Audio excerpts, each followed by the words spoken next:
Hello, welcome to JohnHD Science, where today we'll talk about epigenetics.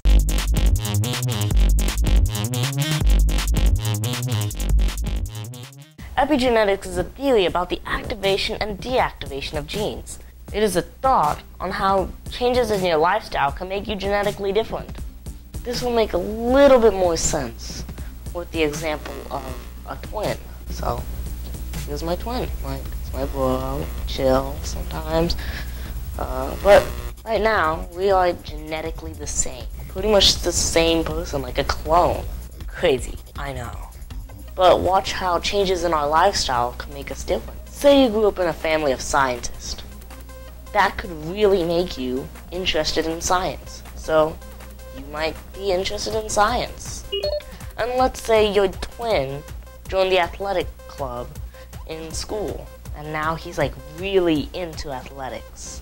And for some weird reason, you might have an obsession over, say, Abraham Lincoln? Long story. Don't ask. And meanwhile, your twin over here likes Usain Bolt. You might study a lot and go and take late night snacks at McDonald's.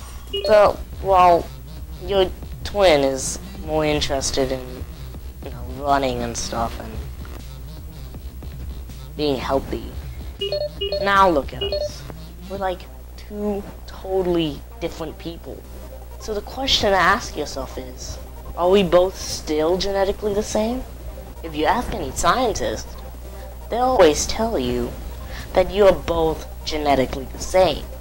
But we're like two totally different people. You can do this with the word what.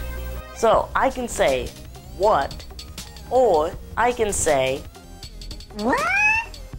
See, they're two totally different. One has a period at the end, and the other one has a couple of question marks with a couple of exclamation points.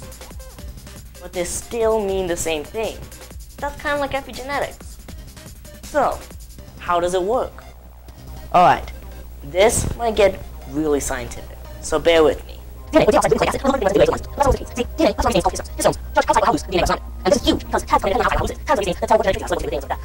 it's loose, then it has to be more. This is what get it? Didn't think so. Here, let me make it simpler. With this example with these furry stuff. This is my piece of DNA. Not what you expect with all the fur and stuff, but deal with it. They hold these things called histones. Histones are proteins. And these things wrap around the DNA like they're like pet or something.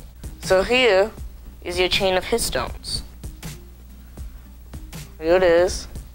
And you could see it will be kind of like an accordion. It's tight, it tightens, and it loosens. But now we have these things called tags. These tags can do a lot of different things. These tags contain genetic traits or things that you enjoy. So like one might say that you like running, while the other one says that you have black hair. So these tags, whenever it's loose, will wrap around the histones. But when it's tightened, these tags don't exist anymore. They leave. Over the years of science and history, we have learned that tags pass on from generation to generation.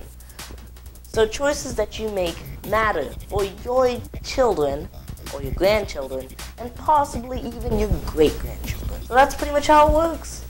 Not too hard when you have these furry stuff. Or this video that plays over my head for every little thing I say. Now before you go running off and telling your family and friends and blaming your grandparents for everything that you do, remember, this is a theory. See, before, cancer was originally thought to be genes that were broken up. But with epigenetics, this is not true. So they recently did a test, and the test came out where only 50% of the patients got well. So when you get older, and you get your 2-year-old child, just tell them everything you did, and how they're going to be exactly not like you. because of epigenetics. Thank you for watching. science.